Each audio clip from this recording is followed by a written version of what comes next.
A decision in Utah County to never pursue the death penalty again has left one family in shock. We felt like the rug was pulled out from under us. Where is our say in this? You know, the kids don't get a say in it. Tonight, family impacted by a heinous double murder speak out about the killer and justice for their loved ones. 3 people are behind bars after police say they brought down a major human trafficking operation along the Wasatch Front.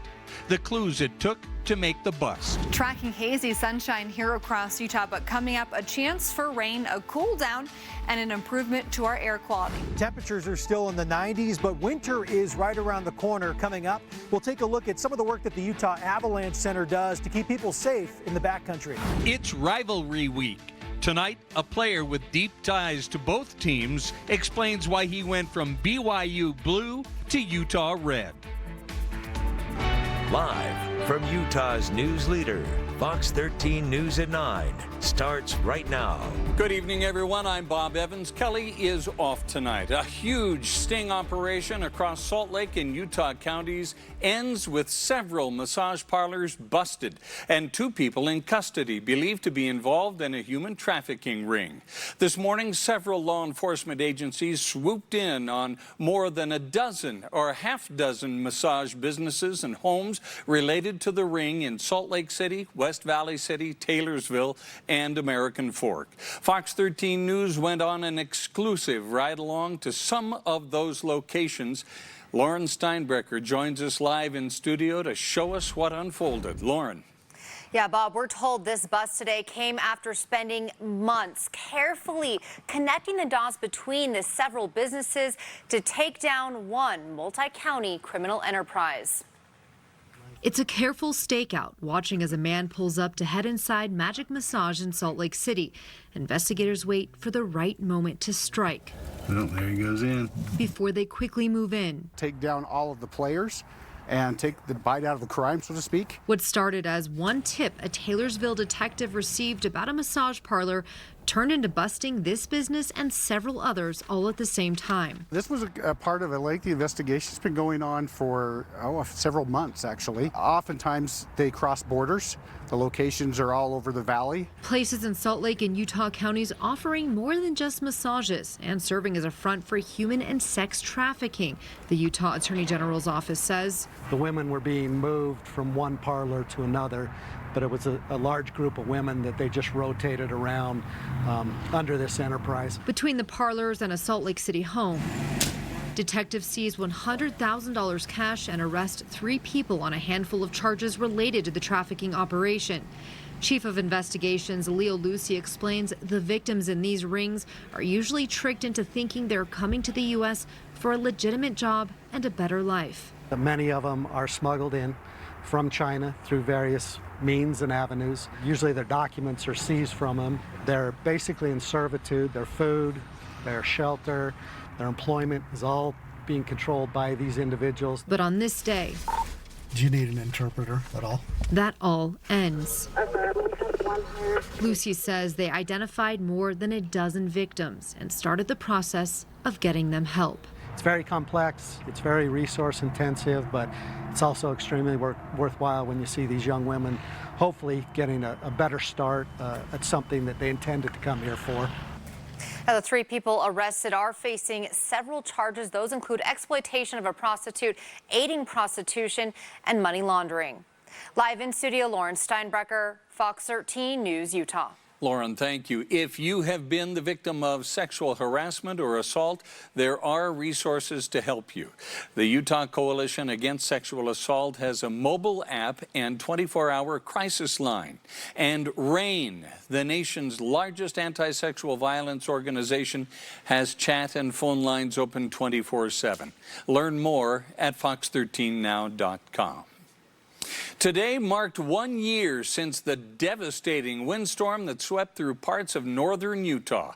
That storm knocked out power for more than 200,000 Rocky Mountain Power customers, uprooted thousands of trees, and left 1 man dead. One area with significant damage was the Salt Lake City Cemetery. Tombstones and trees were knocked over there. Most of the damage has been repaired now, but Salt Lake County Emergency Management says a storm like that can always happen again. You need to be prepared for the power to be out for extended lengths of time. You need to make sure you remember your pets, medications. If you're on any kind of home medical devices that require power, do you have enough backup systems in order to keep those operating, etc. So that basic preparedness is really a big part of this. And can you go for 96 hours without needing to hit a grocery store or something like that? Cleanup after the storm took weeks, and remnants of the damage can still be seen all over the city. There are spots left on the ground where trees once stood. I'll tell you what, Allison, I remember that day. I was out there and covering a lot of that, and my, what a difference a year makes. Oh my goodness, and in that storm, what a difference a few hours made. That downslope wind event was significant here across the Wasatch Front. It was exactly 1 year ago. We had peak wind gusts about 99 miles per hour at US 89 at Park Lane.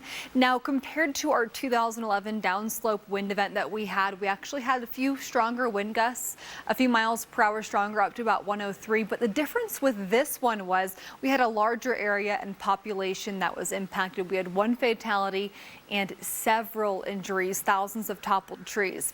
We don't have that much wind in our forecast, so happy to hear that. 80 degrees currently here in Salt Lake City. We have a lot of heat for tomorrow. That's going to be our main headline, along with the haze. So right now, getting ready for bed, it's fairly comfortable. Low 70s for Provo and Ogden. St. George still holding on to 90 degrees currently, but clear sky here across the state. And when you wake up tomorrow morning, mid 60s here in Salt Lake City. By 9 a.m., we are back into the 70s. But coming up, how about the haze? What can we expect the next couple of days? And then the timing of our next cool down and when we could see a chance for rain. What we have also learned is that the death penalty does not promote community safety. It is not an effective deterrent. It simply demonstrates our societal preference for retribution over public safety. Utah County Attorney David Levitt says he will no longer pursue the death penalty in murder cases. That means that man right there, accused of killing 2 teens in 2017, could escape execution if convicted. Tonight we are hearing from loved ones of Breezy Otteson and Riley Powell. Their bodies were found in an abandoned mine shaft near Eureka. Fox 13's John Franke spoke to family after they learned the accused killer of their loved ones will no longer face the death penalty. The families of Breezy and Riley disappointed tonight. They came here today to meet with David Levitt, and they say they feel like they left here without having any say in the decision. He's a chicken. The strongest of words from Bill Powell to Utah County Attorney David Levitt. Bill is Riley Powell's father. I want to see him executed. I actually want to see him tortured like he tortured the kids. He was shocked to learn Jared Baum, Riley's accused killer, will no longer face the death penalty when this case goes to trial. We went in hoping to get something accomplished today and took a step backwards. Bill was in the room with Amanda Davis, the aunt of Breezy Otteson, when the news was delivered. I think this announcement was just as hard as the day that they were announced that they were found. In the nearly 4 years since Breezy and Riley were murdered, Bill and Amanda have become like family, leaning on each other to cope with the grief and sharing in the fight to get justice for their loved ones. We're just 4 months from trial and the rug was pulled from under us. In a video statement, Levitt shared how he'll no longer pursue capital punishment in any case and focused on the financial strain these cases put on taxpayers. All of what we've spent and more would be worth it if it would prevent another senseless murder from occurring. But it doesn't, and it won't. Pretending that the death penalty will somehow curb crime is simply a lie. I reached out to Levitt's office to address the concerns of Bill and Amanda. He responded with a statement saying in part, quote, "These families are living with the pain of great loss, hoping that the death penalty will bring solace. I know that this is a difficult announcement for them today. I respect that. But the families of Breezy and Riley feel like this decision disrespects their loved ones. Our justice system is broken. And hands a victory to the man accused of their murder." What point do the kids get a voice in this? They don't They didn't get to choose to live. They don't get to laugh. They don't get to write family members. They don't get to make phone calls. Baum still gets all of that. And you can watch the complete video statement from County Attorney David Levitt on our website. In Provo, John Franke, Fox 13 News, Utah. On June 10th of 2019, Jared Baum entered a not guilty plea. At this time, his jury trial is scheduled for January 18th of next year. Meanwhile, a bill will be introduced in the Utah legislature that would abolish the death penalty. Instead of execution, Utah would offer 45 years to life in prison, in addition to life without parole and 25 years to life. The sponsors of the bill cite several issues with the death penalty, including the length of the appeal process. They wanted a tool to be able to negotiate with perpetrators that you're either going to spend the rest of your life in prison, or there's a possibility, even though maybe remote, that you would still see the light of day at some point. Previous efforts to repeal capital punishment have been introduced in the Utah legislature before and failed. The bill will be considered in the upcoming session, which starts in January. Coming up on Fox 13 News at 9. And I think it's unsafe right now for just the average person who wants to go and enjoy the park. More homeless camps are popping up at Liberty Park in Salt Lake City. What Mayor Aaron Mendenhall is planning to do to improve the area and help people living on the street. Our main mission is to keep riders on top of the greatest snow on earth rather than buried beneath that. One group is dedicated to getting people as prepared as possible to enjoy winter in Utah. How you can help give back to the Utah Avalanche Center. And as we approach the 20th anniversary of 9/11, we hear from loved ones of Utahns who died in the terror attacks, how they're looking back as they continue to heal. Just into the Fox 13 newsroom, the Salt Lake City Public Utilities Department is asking everyone to avoid Fairmont Park and its pond in Sugar House after mercury, and which is a heavy metal, was found in the water of the pond. The State Health Department and EPA are investigating the health risk and what you may need to do if you think you were exposed to mercury in that water. We, of course, will keep you posted as we learn more. In Idaho, Chad Dabel's trial has been postponed again. His attorney filed for a change of venue during a virtual hearing this afternoon. He also filed a motion for a severance of cases between Dabel and his wife Lori, citing that his client won't have a fair and impartial trial otherwise. I think the motion is well-founded, and without objection from the state, then the court will grant your motion to extend time for 12B6 motions to be filed. Lori Vallow Dabel did not appear in court today. Her time in a mental health facility was extended for another 180 days after the judge reviewed a progress report on her mental health status. The State Health Department wants you to take precautions against mosquitoes after a Utahn died from West Nile virus. So far, 11 people have been diagnosed with the virus, with 9 of those cases being neuroinvasive, meaning it's affecting their central nervous system. Experts say to protect yourself outside, wear long sleeves, long pants, and socks. Use insect repellent with 20 to 30% DEET and plan your outdoor activities for midday. We don't want people to be terrified of going outside. I don't want people afraid and just staying indoors all the time. We want to enjoy our beautiful nature that we have here, but just knowing how to protect yourself. Experts say symptoms of the virus include high fever, severe headache, disorientation, and confusion. They say if you are experiencing those symptoms, contact your healthcare provider immediately. In Utah, we are fortunate to have some remarkable snow. They call it the greatest snow on earth, which provides endless opportunities in the backcountry. Fox 13's Brian Schnee shares why the work being done by the Utah Avalanche Center year-round is positively Utah. That's going forward. These images from this past winter in Utah's backcountry reinforce the importance of being prepared. Last year's season had underwhelming snowfall and overwhelming tragedy. The Utah Avalanche Center is a top-tier resource for those wanting to get after the greatest snow on Earth. Aside from avalanche investigations and reports, the UAC provides unmatched resources, including daily forecasts and educational opportunities. We saw a big uptick in backcountry users of all aspects: skiers, boarders, snowmobilers, snowshoers. Everybody wanted to get out of their houses and get into the mountains. While an uptick in new, perhaps unaccustomed backcountry users could be somewhat concerning, even for those who are mindful of the daily forecasts and prepared with the right equipment, things can quickly take a turn. You know, thankful that I get to come home to my kids and my wife, and then a lot of thinking after that. Nick Francis has been skiing the backcountry for 20 plus years. He triggered an avalanche in January. Slope fractured well above me, and by the time I kind of realized what was going on, I tried to get rid of my poles and activated an airbag, and then went for a pretty good ride. Nick was buried by the slide, but his airbag came out on top of the snow.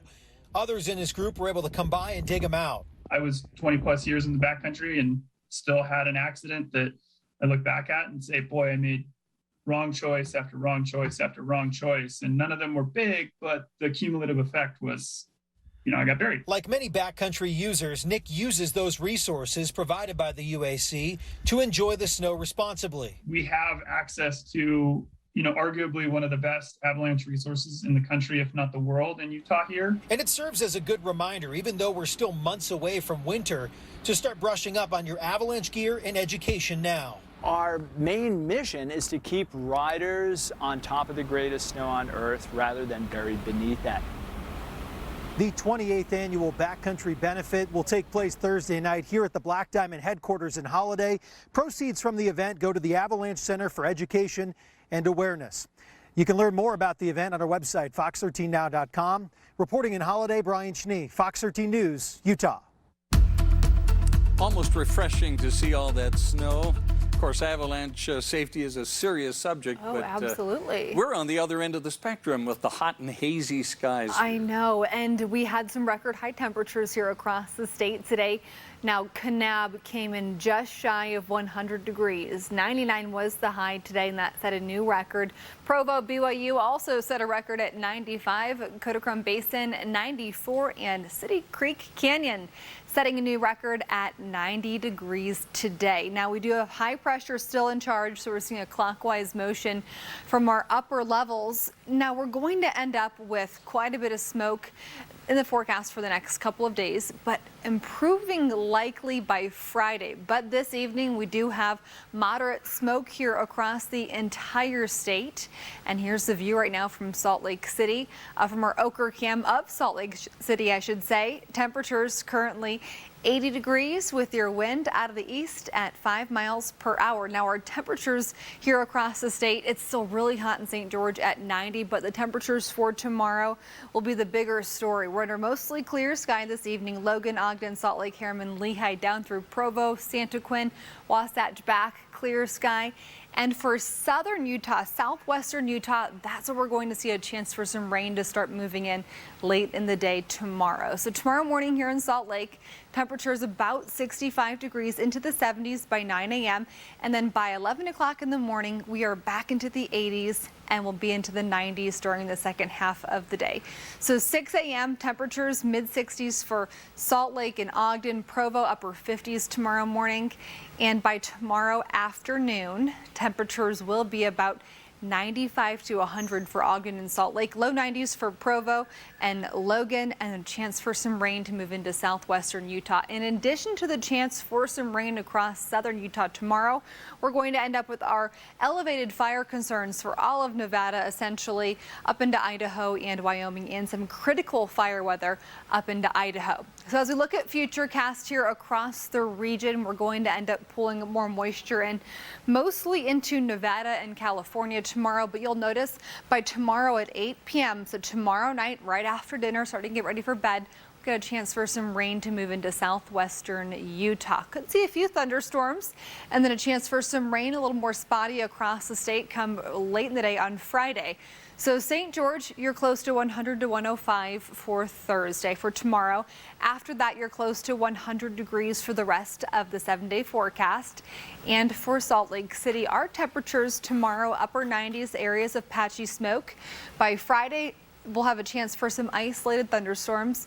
Saturday, 10 degrees cooler and a chance for rain. Let's talk more about what you can expect for air quality the next couple of days with the wildfire smoke and also more details on the timing of that rain. Thank you, Allison. Still ahead, healthcare workers are worried about a COVID-19 surge following the Labor Day weekend. What doctors are saying and the trends they're noticing tonight.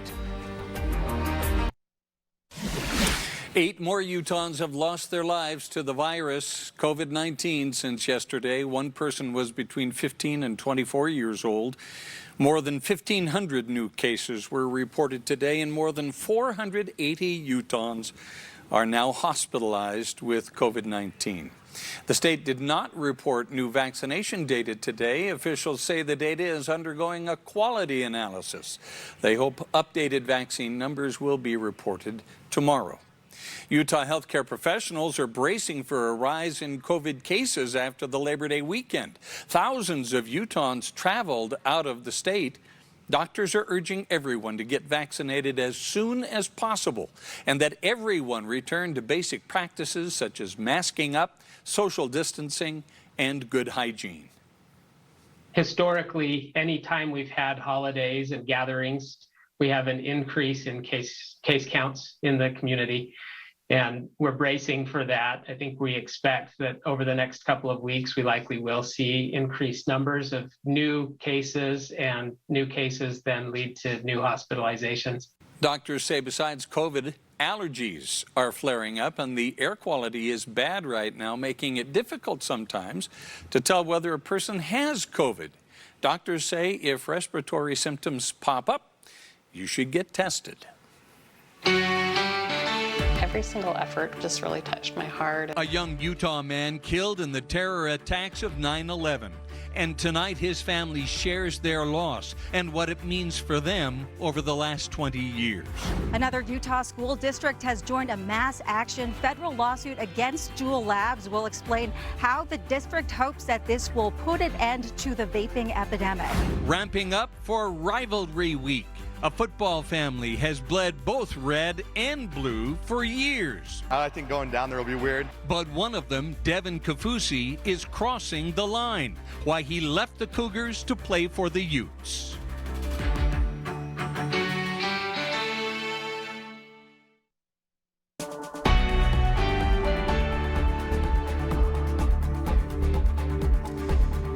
As the 20th anniversary of one of the darkest days in American history approaches, Utahns have been remembering the lives lost in New York City on September 11th, 2001. Volunteers helped post more than 3,000 American flags today at the Healing Fields in Sandy. Each flag represents someone who died in the terror attacks on the World Trade Center, the Pentagon, and in Shanksville, Pennsylvania. One Utah family remembers losing their brother at the Pentagon. Brady Howell was one of the 8 naval intelligence officers who died that day. Fox 13's Aaron Cox spoke one-on-one with Camille and Brad Mortensen about their loss and the healing they've experienced over these past 20 years.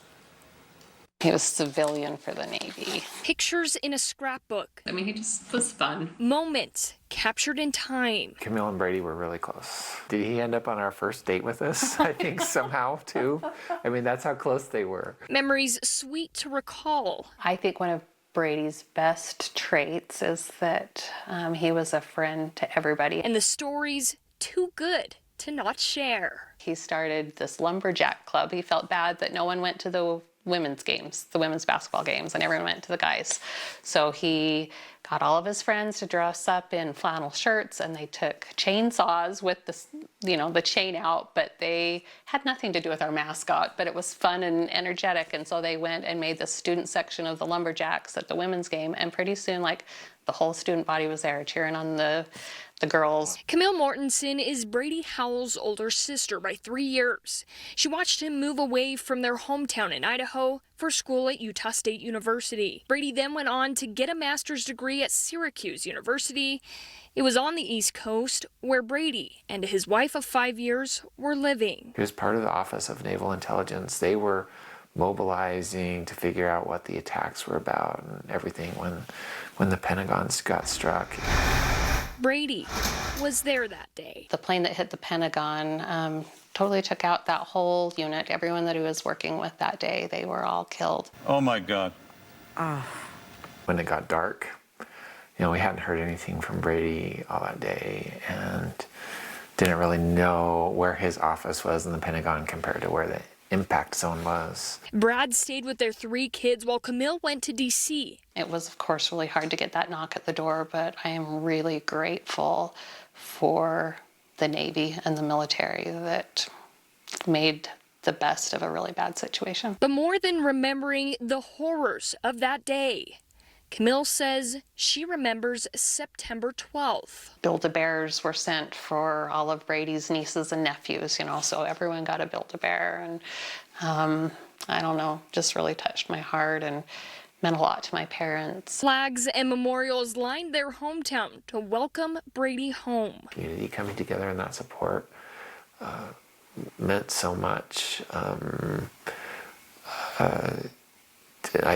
To me and to all of the family, and it's it gives me hope no matter what difficult situation that we're in, that we can see that type of unity. Moments that changed the course of history and their family. Every year, Camille's family is invited to attend memorial services in D.C. held on 9/11. Now, Camille says her son, who is attending Syracuse University, just like his uncle Brady, will be attending this year.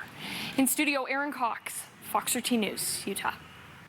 Another Utah family also suffered personal loss that day. Mary Alice Wallstrom and her daughter Carolyn Bugh were aboard a plane that was hijacked and flown into the World Trade Center. Tonight, the Wallstrom family got to preview a series of events happening in Ogden that will honor the victims of 9/11. The Major Brent Taylor Foundation has put together something called Weber Remembers, the 9/11 Project. It features an interactive museum and several opportunities for people to interact with first responders and those affiliated with the military. We spoke with the Wallstrom family about their feelings on the 9/11 tragedy 20 years later. As awful as it was for us personally and our family, it was just, we just couldn't, it was hard. But as awful as it was for us personally, everyone experienced that together. And because of that, it brought us together. And now we're so tore apart in this country and everywhere. It just seems like there's a lot of anger and hate in the world. And I'd like to see that unity again, but I hate to think that it takes something like September 11th to bring unity again. If you'd like to learn more about Weber Remembers, the 9/11 Project, and about what's planned for this weekend, go to fox13now.com.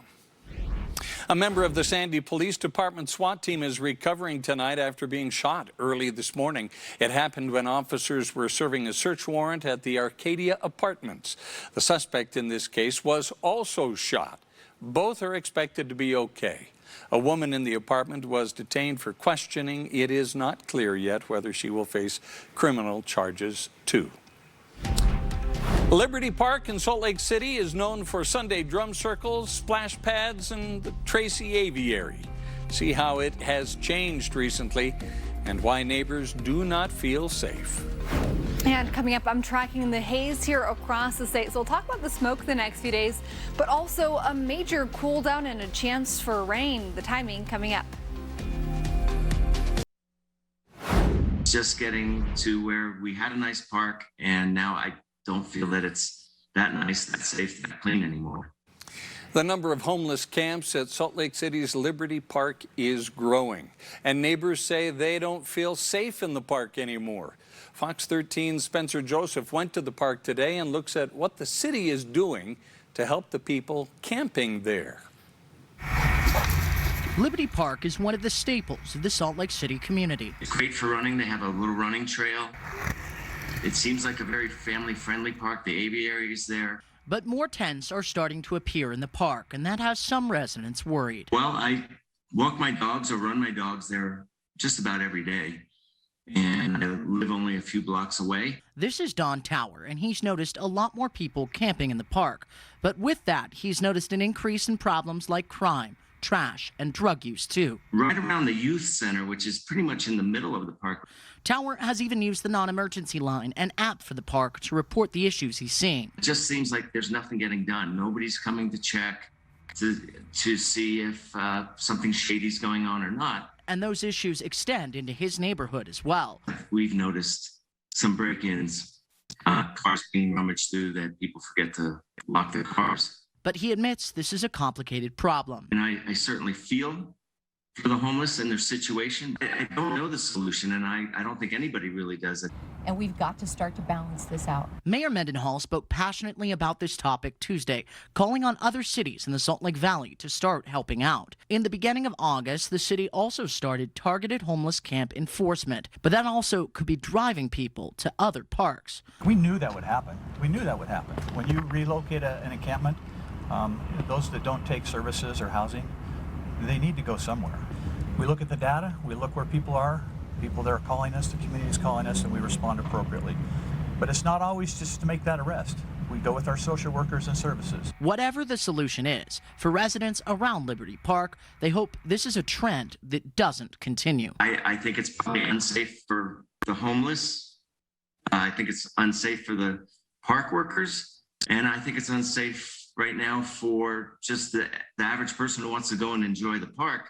Mayor Mendenhall did say they are working on some data about how successful those homeless camp cleanups have been. When that is released, we will share it with you. At Liberty Park, Spencer Joseph, Fox 13 News, Utah.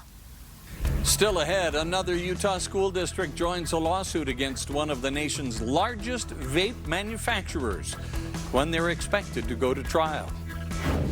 And later in sports, Tony Finau found his name selected among an elite group. I'll tell you what that's all about. Well, a former Cougar since turned Ute talks rivalry week, among other things, because a name like Kafusi certainly knows both sides. Back in a bit. So glad you could join us for Fox 13 News at 9. We're going to get a little reprieve from the heat here pretty soon. Hopefully the smoke too. Fox 13 meteorologist Allison Krogan will have your first alert forecast in just a few minutes. The Kenyan School District has joined a class action federal lawsuit against vape device maker Juul Labs. Fox 13's April Baker explains why the school district has joined the lawsuit. 11 vaping devices confiscated in 3 weeks at Kenyan School District. It's a trend that administrators say promotes bad behaviors among students. A lot of kids are starting to see what they can get away with because vaping is becoming easier to hide. Now the district is taking another step towards mitigating this trend. Yesterday, the Kenyans Board of Education decided to move forward with the mass action lawsuit that 12 school districts in Utah have joined. Attorney William Finnan with the France Law Group says the reason for this lawsuit is twofold: to hold Juul accountable for its past conduct and addicting youth to their products, and to provide school districts with the financial resources necessary to combat this vaping epidemic without putting the burden on taxpayers. Those funds are needed. Right now, we're having to take school personnel, time, resources away from all of the things that we used to just do on a daily basis to kind of combat what's been going on in the schools with the e-cig and tobacco use. According to 2019 data, the Kenyans district reported 219 school office referrals for e-cigarette use or possession. Meanwhile, that same year, Juul Labs stopped advertising its products in the United States and discontinued selling most of its non-traditional flavored products after reports of more underage use. Fox 13 reached out to Juul Labs for a statement on this suit. It reads in part, quote, "We will continue to reset the vapor category in the United States and seek to earn the trust of society by working cooperatively with attorneys general, legislators, regulators, public health officials, and other stakeholders to combat underage use and transition adult smokers from combustible cigarettes." Along with Utah, 30 other states have joined in on this lawsuit. The trial is slated to start in March. Reporting in Sandy, April Baker, Fox 13 News, Utah. Utah's Task Force 1, which helped with Hurricane Ida rescue efforts, is home tonight. Former Unified Fire Battalion Chief Mike Ulibarri says when they got the call from Washington, D.C., they were expected to leave within just 2 hours. Once in Baton Rouge, they began assigning teams to be deployed ahead of the storm. Today, Chief Ulibarri described the efforts of the task force, who were there for 12 days. At that point, then we have, through our chain of command of the incident command structure, we'll have a branch director, and they will be supervising the division supervisors. So as they're going through making rescues, we had assets working in boats, high water vehicles, air, and on the ground. Once rescue crews and rescues were done and things settled down a bit, the task force came home. So proud of the work that they did down there in Louisiana and along the Gulf Coast. We're glad to have them back safe and sound, Allison. Yes, absolutely. And as you were saying earlier, hey, when are we going to cool down, and also when will we see an improvement to our smoke? I've got your answer to both of those questions, but let's first talk about that smoke. So tomorrow morning, we're going to see that improving from southwest into northeastern Utah. So by Friday evening, I'm expecting, with this high resolution forecast, if this comes to fruition, much less smoke here across the state. The areas of blue that you're seeing, still some haze, but a big improvement compared to what we have been seeing. Tonight, clear sky, Logan down through Ogden into Farmington, across the Salt Lake Valley, Holiday, Kearns, West Valley, Magna, South Jordan, Harriman. Things look really good here across the Salt Lake Valley as far as the cloud cover goes. We'll have cool temperatures tomorrow morning. Our heat warning was allowed to expire at 9 o'clock tonight for Zion, for St. George. But heading into tomorrow, here's what you need to know. A chance for some thunderstorms into southwestern Utah. Overnight temperatures will be about 65 for Ogden and Salt Lake. So tomorrow morning, it'll be pretty comfortable as you get up early in the morning to head out at 7 a.m. 57 degrees in Provo, 48 in Logan. And by tomorrow afternoon, temperatures will be about 90 to 100 for Salt Lake, Ogden, and Provo.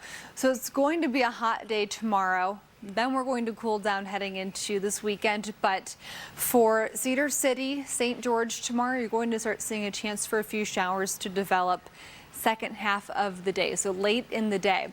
So by 7 o'clock tomorrow, we'll see a few thunderstorms mostly into Washington County. Then we're going to see by Friday morning maybe a few sprinkles here along the Wasatch Front, but we're going to have some scattered showers and thunderstorms here across the state by Friday afternoon. So you look at this map and you'll see how scattered these are in nature. So what that means is not all of us are going to see just rain, rain, rain all day long. What we'll see is a mostly nice day with the chance for some showers to develop at times. By Saturday afternoon, again, a few more chances for showers and thunderstorms here across the region, but we're mostly going to be looking at more comfortable temperatures and hopefully less smoke for a few more days. Now for St. George, you're close to 100 to 105 for Thursday, and then by Friday, 100 degrees. Close to that for the rest of your 7-day forecast. And for Salt Lake City, upper 90s for tomorrow. That's probably going to be our hottest day left this year. Low 90s for Friday, and then low 80s come Saturday. The name Kaufusi goes back a long time inside Utah football circles. Both the Cougars and the Utes recruiting within multiple generations of that family. And though BYU has won out recently, one Kaufusi has since crossed enemy lines. After spending his first 2 seasons in Provo, Devin Kaufusi is now on the opposite side of rivalry week, now playing left defensive tackle for Kyle Whittingham. Andrea Urban this week managed to hunt down number 90.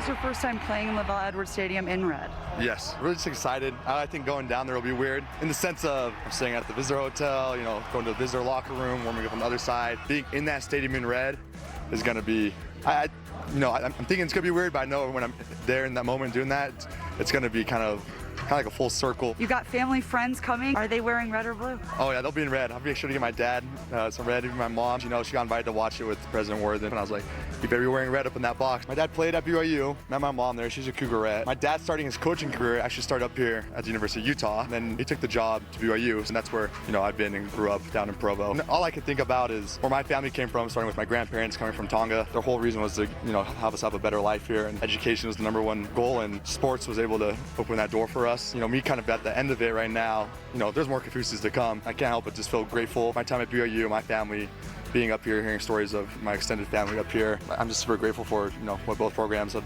done for my family. It's an exciting week, it really is. Devin's cousin Jackson still plays for the Y, and his mother Michelle is the mayor of Provo. Meanwhile, both clubs have released their uniform combos for Saturday's game. The Cougars sporting white helmets with royal blue jerseys and white pants, while the Utes have elected to wear an all-red look. BYU's acceptance into the Big 12 looks to be accelerating rapidly. Cincinnati and Central Florida both submitted their applications today, and both schools, along with a double dose of Cougar in BYU and Houston, will formally be invited to join the Power 5 conference later this week, reportedly. Some reports are saying that the target date to begin play is the year 2023. The FedEx Cup season may be over for Tony Finau, but there won't be much of a break after U.S. Ryder Cup team captain Steve Stricker is selected the Salt Lake native to join the American squad against Team Europe later this month. Finau's second stint competing for a Ryder Cup following his 2018 bid. He'll join Colin Morikawa, Dustin Johnson, Bryson DeChambeau, Brooks Koepka, Justin Thomas, Patrick Cantlay, Daniel Berger, Harris English, Jordan Spieth, Xander Schauffele, and Scotty Scheffler in Wisconsin. I didn't know 32 was old, Harry. I'm going to turn 32 next week, so I guess I'm going to be right there with you as one of the older guys on the team. But to join these young guys in this group and our captains, I'm extremely excited and honored to be a part of this team. And we're going to get there and get the job done and bring the cup back. So I'm excited to be part of the squad. Great year for Tony Finau. He finished 11th in the FedEx Cup standings, won a tournament a few weeks ago. And now he looks like Abraham Lincoln. That beard. Yeah. He wears that very well. Give him a top hat and yeah. Rivalry week. You got to say that really slowly. Rivalry. Yeah, but this is going to be if it ever was going to be a great game, this is going to be a good game. Well, they've all been great games dating back 2 decades. Yeah, because they have been close. I think like 19 of the last 22 have been within a touchdown. Yeah. Unfortunately for BYU, Utah's gotten the better end of the stick the last 9 years. All right, well, we'll have to see what happens. We'll be right back. Get ready, the Utah State Fair starts tomorrow. There's a lot to do, from eating the fair food, watching the demolition derby, the carnival rides, of course, and, of course, the animals. There are plenty of concerts, too, including Styx, Nelly, and stand-up comedy from Gabriel Iglesias. Okay. The fair runs through September 19th. We've been giving away prizes on Good Day Utah all this week. To see what tomorrow's giveaway is, tune in to Good Day Utah tomorrow morning starting at 4:30 right here on Fox 13. Are we eligible? No. Nice try, Alice. Quick Cast up next.